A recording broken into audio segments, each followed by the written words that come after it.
Sí, voy al tiro, Doc.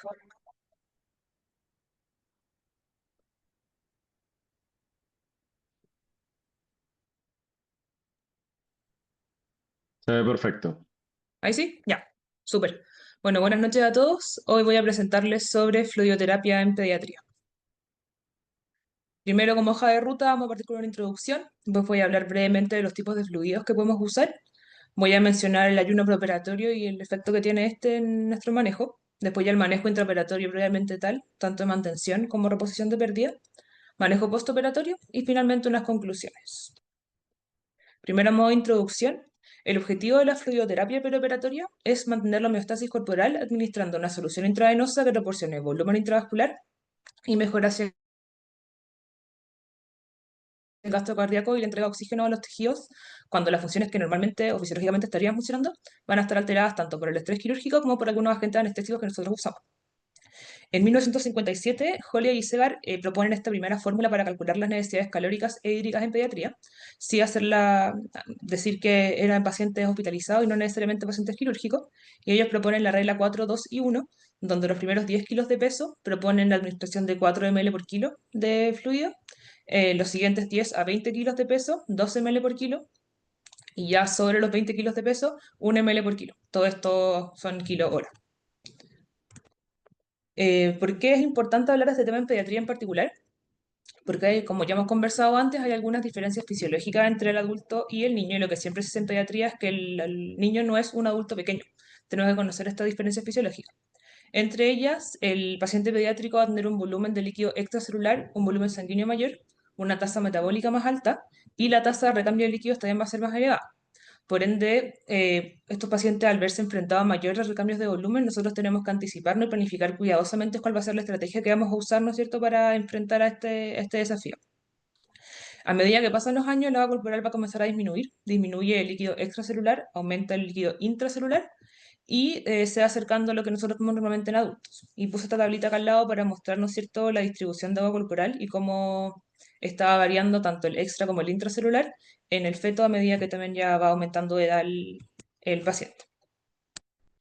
¿Cuáles son los tipos de fluidos que tenemos nosotros a disposición? Primero vamos a hablar de los cristaloides, que probablemente es el que nosotros más usamos. Son las soluciones que tienen agua y electrolitro y según su tonicidad se dividen en isotónicas, hipertónicas e hipotónicas. En las hipertónicas e hipotónicas no me voy a detener porque la verdad es que se usan bien poco. Las isotónicas son las que vamos a usar más nosotros. Y estas se caracterizan por tener una tonicidad similar al plasma. Y según su composición de electrolitos, se pueden dividir en balanceadas, no balanceadas y las casi isotónicas que es el Ringer lactato. Dentro de las balanceadas, el plasma light, que es el que es como más parecido a lo que sería el plasma del paciente, se caracteriza por tener un pH fisiológico, electrolito y tonicidad similar al plasma y usa acetato como precursor de bicarbonato, por ende tiene menor riesgo de hacer acidosis hiperclorémica que vamos a ver más adelante.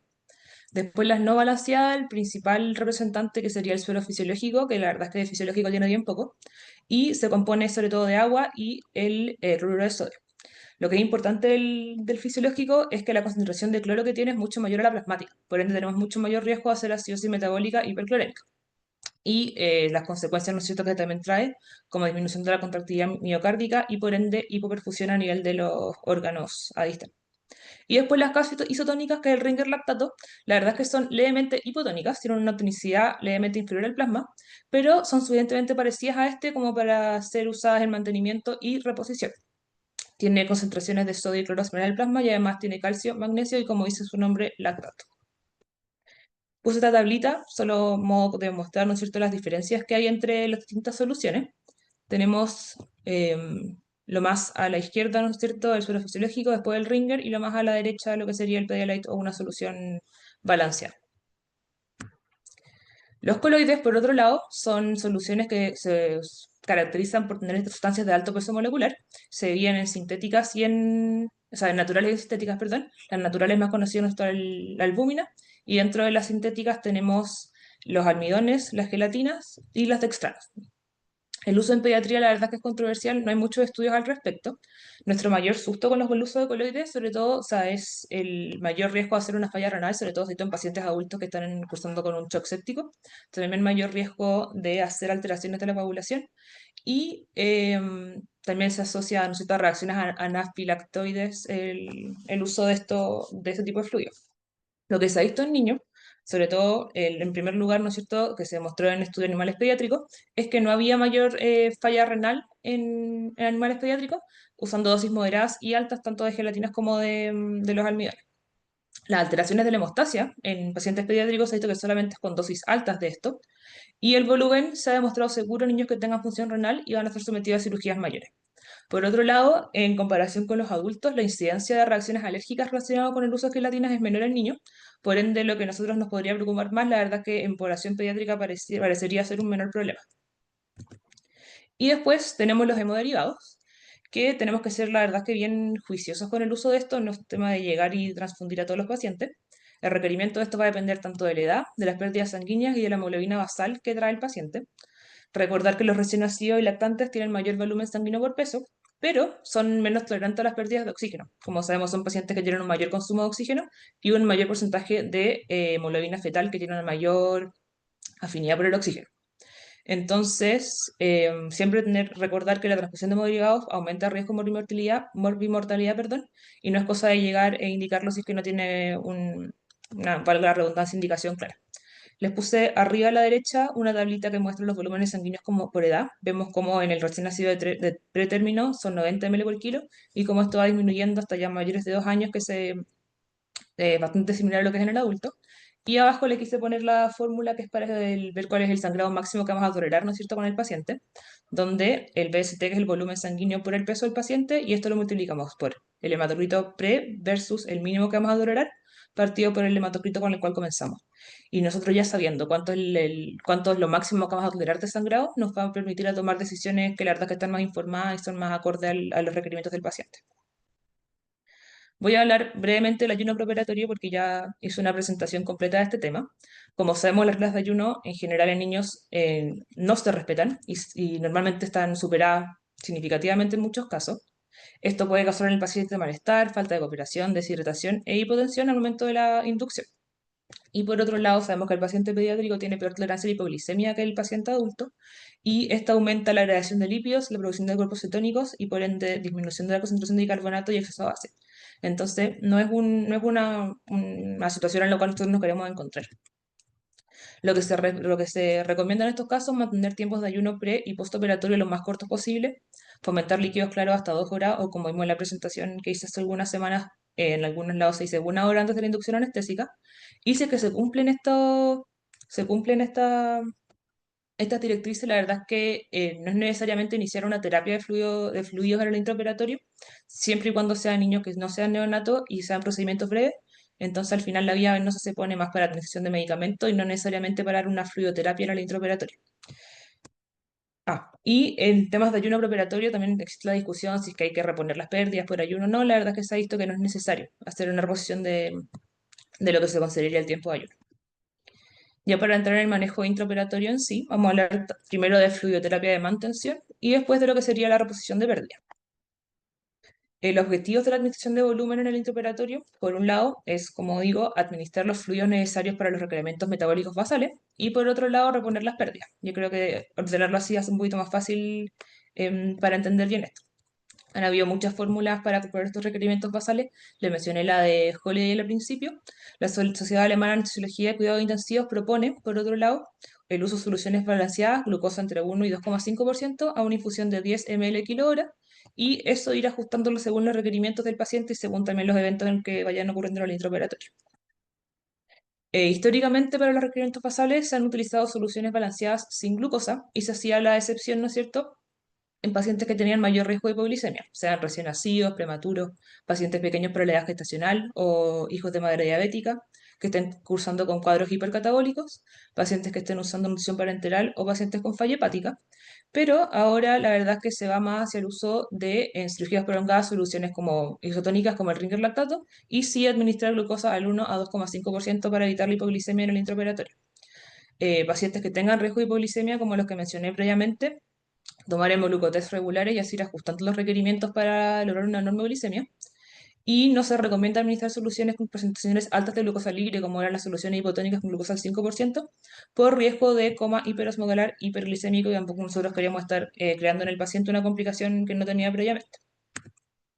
Entonces, el Consejo Europeo sobre Fluidoterapia en el intraoperatorio en niños, que hizo este consenso en el 2011, ellos recomiendan que la solución tiene que tener osmolaridad y concentración de sodio lo más cercana al rango fisiológico, contener glucosa entre el 1 y 2,5%, y también incluir aniones metabólicos, sea acetato, lactato o malato. Entonces ahí tenemos opciones como el Ringer lactato o el Pedialyte.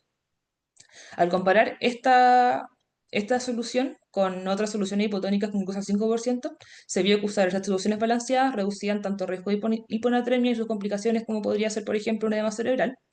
Y se vio también que usar estas concentraciones más bajas de glucosa, 1 a 2,5 versus 5%, disminuye el riesgo de hiperglicemia intraoperatoria. Entonces, al final, ¿qué es lo que se recomienda o qué es lo que mejora, ha mostrado mejores condiciones circulatorias? Es la solución isotónica balanceada más el 1% de glucosa a 10 ml kilo hora, y se vio que usando este tipo de solución a esta velocidad teníamos condiciones circulatorias estables, niveles normales tanto de glucosa y de sodio, y además un equilibrio ácido-base óptimo. Para cirugías más largas o niños que tengan déficit o exceso de líquido, hay que ir ajustando la velocidad de infusión. La verdad es que esto no es como solo una receta de cocina, sino que tenemos que ir adaptándolo al paciente y también al tipo de cirugía. Y a usar concentraciones con menos, o sea, con soluciones, perdón, con menos concentración de cloro y con acetato como precursor del bicarbonato, se vio que ha disminuido también la incidencia de ácidos hipoclorémicos. Eso con la parte de la mantención. Y después para reponer pérdidas, para entenderlo mejor, los dividí en pérdidas no hemáticas y hemáticas. Partiendo con las no hemáticas, en la mayoría de las cirugías esta va a ser la más importante y está determinada sobre todo por el paso de agua desde el intravascular al intersticio, por evaporación y por diuresis. El tipo de cirugía a la que el paciente se va a exponer va a determinar la cantidad de cirugía que va a pasar del intravascular al intersticio. Cirugías simples y superficiales, la verdad es que son pérdidas mínimas. Y cirugía intracavitarias va a depender del sitio quirúrgico, ya sea, por ejemplo, una cirugía abdominal, una cirugía pulmonar, una cirugía cerebral. Va a al final definir la capacidad que va a tener el paciente para reintegrar al intravascular el líquido que pasó al intersticio. Entonces ahí vamos a tener que ir también ajustando según el tipo de cirugía. Los otros determinantes de las pérdidas, la evaporación, la verdad es que se ha visto que generalmente la sobreestimamos y que en una laparotomía exploradora, un paciente con el abdomen abierto, se pierde una evaporación máximo de 1 ml kilo hora, que nosotros tenemos que tener en consideración. Y por otro lado, la diuresis, que como sabemos es un indicador de perfusión tisular, pero sí reconsiderar que la antidiuresis es respuesta fisiológica al traumo quirúrgico. Entonces, al final, interpretar la diuresis es difícil saber si es que efectivamente el paciente está oligúrico por una hipoperfusión o si es simplemente una respuesta fisiológica al estrés. Entonces la diuresis la verdad es que es un indicador que no puede ser lo único que nosotros usamos, ¿no es cierto?, para tomar la toma de decisiones. Entonces al final, ¿qué es lo que se recomienda? Las pérdidas deben ser reemplazadas con soluciones balanceadas sin glucosa. No hay evidencia si es que es mejor usar cristaloides o coloides, generalmente se combinan, y nuevamente insistir, ¿no es cierto?, en reevaluar el paciente y ir ajustando según la respuesta que tiene el paciente al aporte, a lo que nosotros estamos aportándole. Y si es que se requieren condiciones hemodinámicas de forma rápida, sí se recomienda bolos de 10 a 20 ml por kilo de cristaloides, perdón, son adecuados, ¿no es cierto?, para el actuar rápido en estas situaciones. Por otro lado, las pérdidas hemáticas son las más evidentes y en todo plan que nosotros tengamos para la posición de pérdidas tenemos que, ¿no es cierto?, considerar cuál es el riesgo de sangrado quirúrgico del paciente y también, ¿no es cierto?, con la fórmula que les dije previamente, cuáles van a ser al final los límites que tenemos nosotros, cuánto vamos a tolerar nosotros de sangrado. Recordar que pérdida hemática no siempre significa aportar glóbulos rojos, sino algún tipo de solución que normalice el volumen intravascular.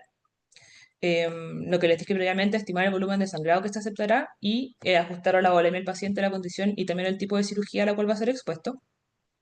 Y si nos encontramos, ¿no es cierto?, en una situación de un sangrado rápido, de difícil control, que el paciente ya puede estar entrando en un choque hipovolémico, no tenemos que esperar estos valores para iniciar el aporte de glóbulos rojos y ahí sí ser un poquito más agresivo en nuestro actuar. Con respecto a los coloides, ¿no es cierto?, condiciones de normovolemia, lo bueno que tienen los coloides es que permanecen más tiempo en el intravascular en comparación con los cristaloides, pero recordar que cuando estamos en un paciente que estamos volemizando, van a haber alteraciones del hipocálix que a su vez van a modificar la permeabilidad del intravascular. Por ende, también tener esto presente, que los coloides tampoco son la panacea. En la práctica en general usamos los dos, coloide y cristaloide. Y en caso de requerir transfusión de hemocomponente, ajustar por edad y una indicación precisa, como les dije previamente, no están exentos de complicaciones el uso de hemoderivados. Entonces, cuando nosotros estamos pensando ya, tenemos que reponer pérdidas, tenemos que pensar que el objetivo de esto es normalizar el volumen sanguíneo.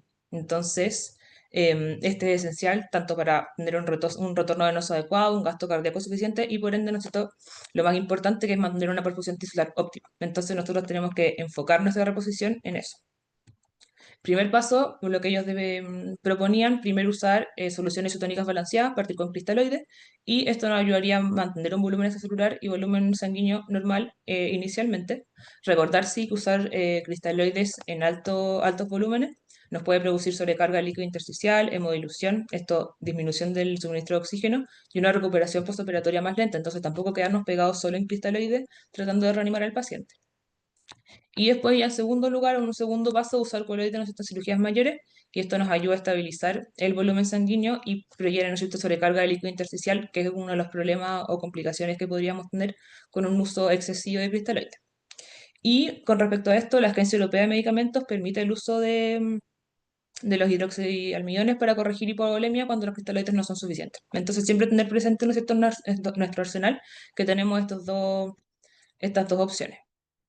¿Qué se ha dicho sobre los coloides o qué al final, como el consenso de lo que se recomienda con respecto a los coloides? Es que sí efectivamente se asocian a más reacciones adversas que los cristaloides, pero con dosis moderadas de entre 10 y 20 ml por kilo, los efectos sobre la coagulación son leves.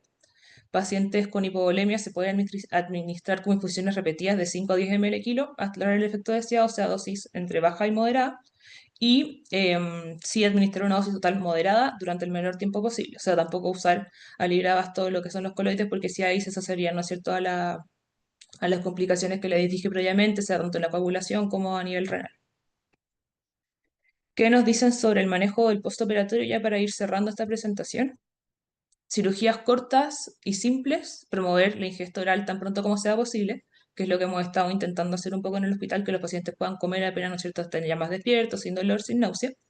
Favorecer el inicio temprano de fluidos vía oral según tolerancia.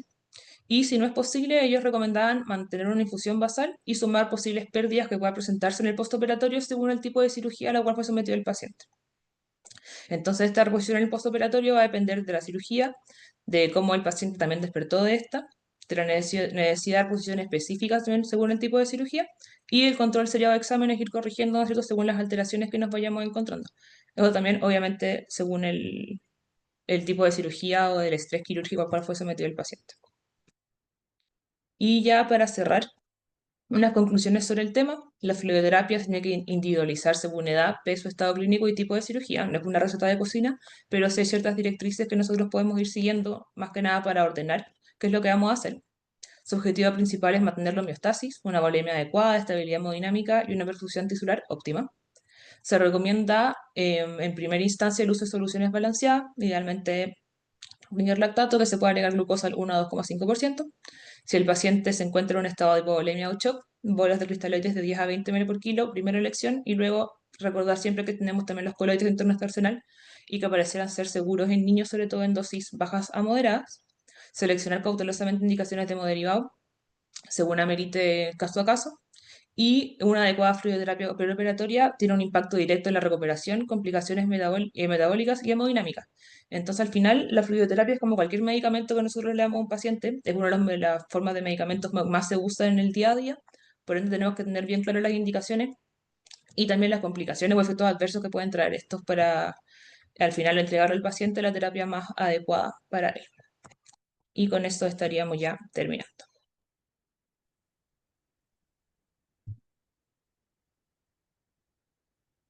Muy bien, Grace. Buena presentación. Una pregunta, ¿tú sabes cómo poder preparar una solución isotónica con glucosa al 1%? Sea, tendría que hacer el cálculo. En lo que vi, sacaban creo que 20 ml de un suerito de 500 y ahí habría que agregar la glucosa al 30% para que calce, no me acuerdo el número exacto, pero tendría que calcularlo Ya, para que dé el... pero con glucosa al 30%, Cristi. ¿Sí? ¿Cómo harías una solución al 1% o cercana al 1%? Es que si es al 30%, O sea, es lo tendría que que... puede ser al 30 o al 5. Claro, Ponte al 30 ya. si tengo al 30%, tendría 30 gramos de glucosa en el ml. Que tendría que hacer el cálculo, pero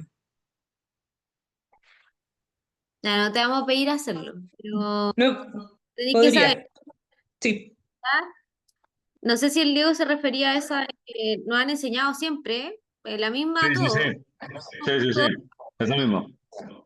que son 20 ml de suero glucosal 30, Ajá. eh, eh, y a eso con 480 de Ringer. eso. Me acordaba que Exacto. habían 20 ml Sí, lo vi en una clase.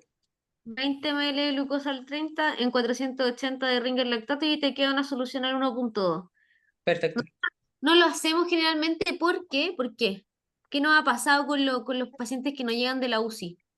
¿Por qué no hacemos nosotros la solución? Porque vienen en general con su fusión pasando preparado por ellos, por los Vienen. requerimientos que ellos tienen.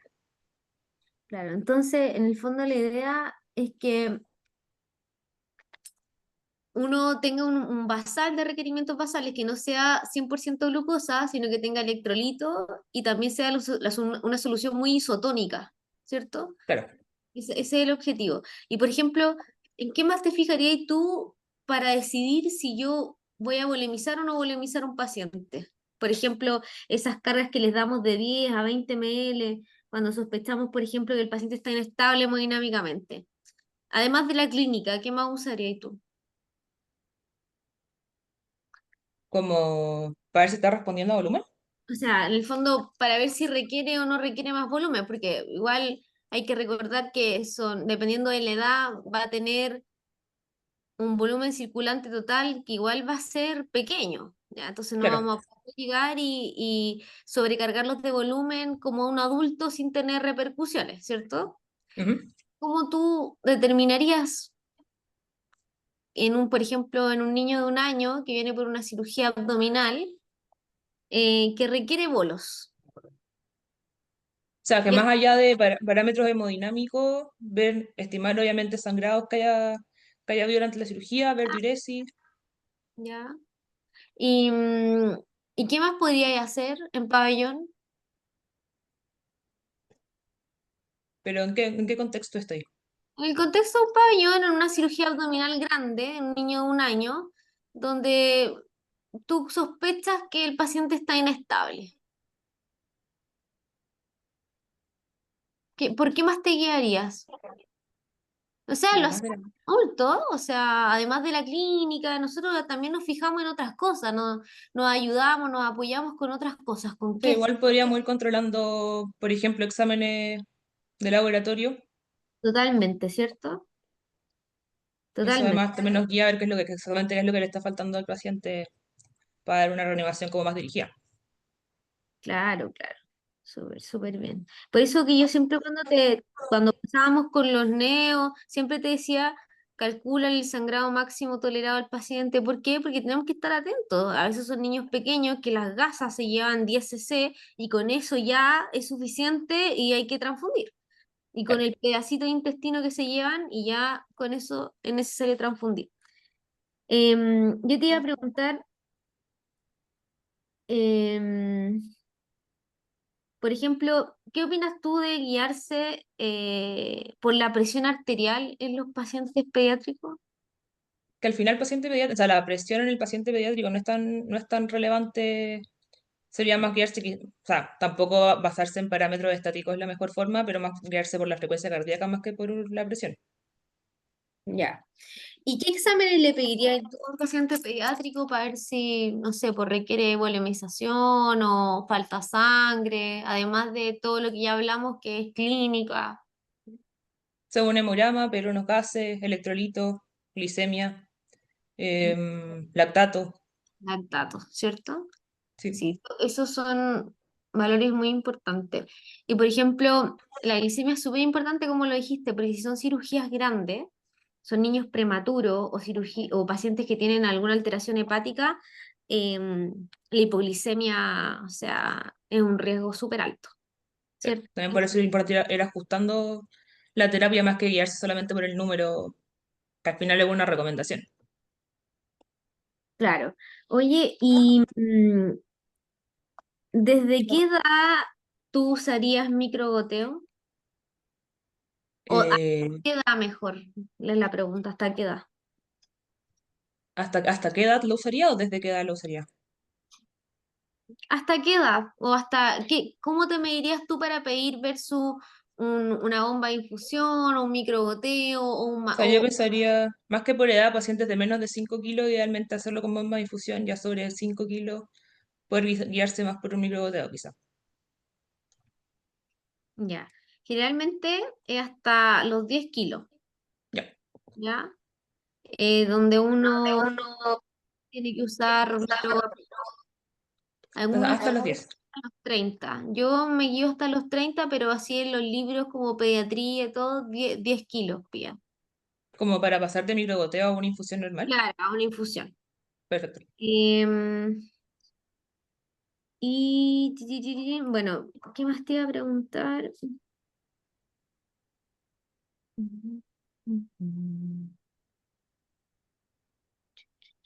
Ah, eso de los coloides que escuchas justo hace poquito, no sé si fue hoy día o, antes, o ayer, salió el estudio de cómo reponer fluido, o sea, hemoderivados en pediatría.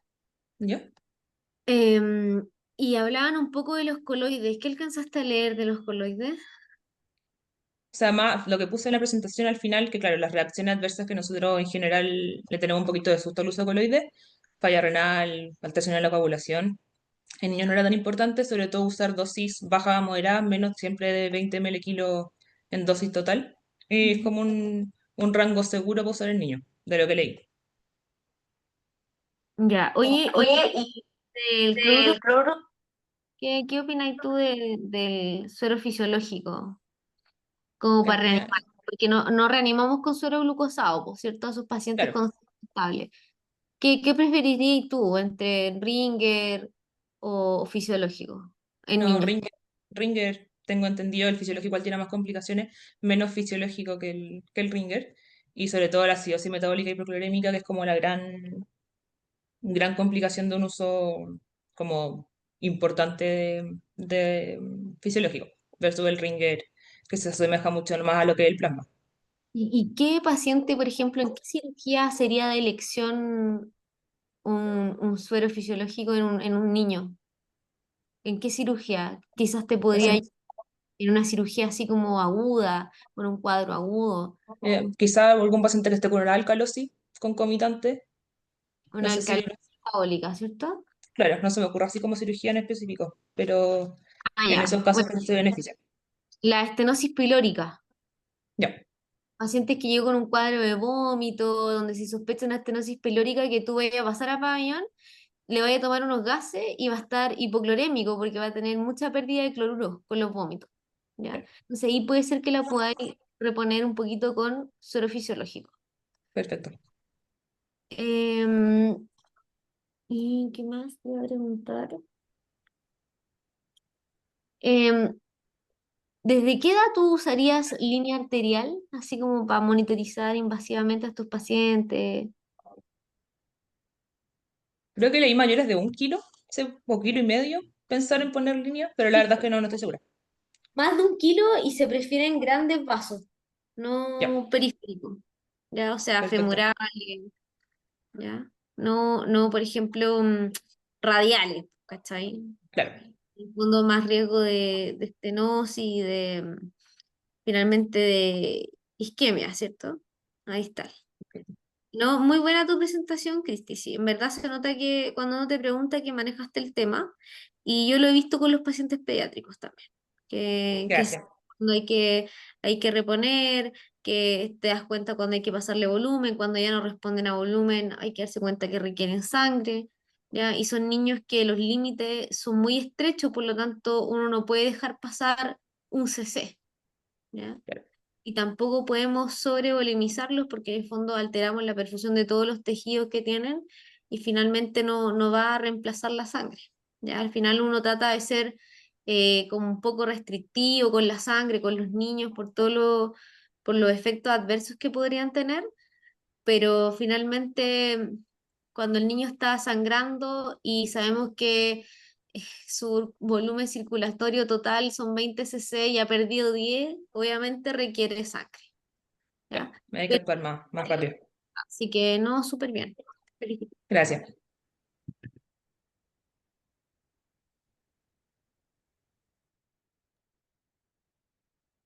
Perfecto, Chris. ¿Al- ¿Alguien está intentando hablar? ¿El mundo, me pareció?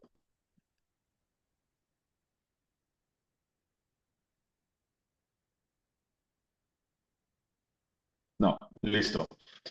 Chris, una pregunta. Del volumen que tú infundes en un bolo, qué porcentaje de ese volumen se convierte en un volumen estresado que va a tener repercusiones hemodinámicas? De cristaloides como un 30% nomás lo que nos queda en el intravascular. Ujú, perfecto. Y hay que tener mucho cuidado porque cuando tú estás manejando estos pacientes, por ejemplo, estos pacientes que vienen de la neo, lo que te comentaba ahora, Mike, que cada vez se están haciendo más frecuentes, ¿cierto? Tenemos ya un daño endotelial bien significativo y tenemos que empezar a considerar el leak capilar, ¿verdad? Esto hace que todos estos pacientes tiendan a tener un tercer espacio que se va a llenar más de este líquido y después nos va a empeorar todo, ¿cierto? La cicatrización, la ventilación, el aumento de la presión intraabdominal, etcétera, etcétera, etcétera, ¿ya? Así que eso siempre hay que tenerlo en cuenta, ¿listo? Y bueno, sí, nosotros en realidad en el San Borja, a todo paciente que llegaba, le preparábamos esa infusión, quedaba con electrolitos, quedaba balanceada. Bueno, lo más balanceado posible, digamos, es lo más cercano a lo fisiológico y con aporte de glucosa, que era lo más importante. Pero acá ya llegan con sus requerimientos basales ya hechos. Perfecto, listo. Muy bien, buena Oye, presentación. última pregunta. Oye, Cristina, ¿leíste algo de Cell Saver en pediatría? No lo busqué, pero puedo buscarlo. Puedo revisarlo. Eso, lo conversamos cuando estemos juntas en turno. Ya, súper. Cell Saver. Nosotros lo ocupamos bastante en columna, ¿no, May? En columna se ocupaba Sí, bastante el en Cell Saver. neuromusculares usábamos el Saber como loco. O sea, el Cell Saber estaba instaladísimo en pabellón porque, bueno, hay un límite de peso para poder usarlo en los niños, pero, uy, o sea, te ayudaba en el fondo y evitaba hacer transfusiones. em, o sea, en el fondo te permitía hacer transfusiones autólogas, evitando todos los efectos adversos de las otras transfusiones. De hecho, no transfundíamos de otra forma, sino que con la misma sangre que iban sacando los cirujanos, le dábamos autotransfusiones a los niños y salían súper al descueve. Sí, era una maravilla el Cell Saver. Sí. Listo, listo, perfecto. Vale, muchachos, muchas gracias. Esa es la presentación que teníamos pendiente para poder liberar un poco Fiestas Patrias. Listo. Así que muchas gracias a todos y nos vemos el jueves en la siguiente presentación. ¿Listo? Chao, Súper. pues. Muchas Chao, doctor, Chao. Chao. gracias. Gracias, Doc, que esté bien, cuídese. Chao. gracias.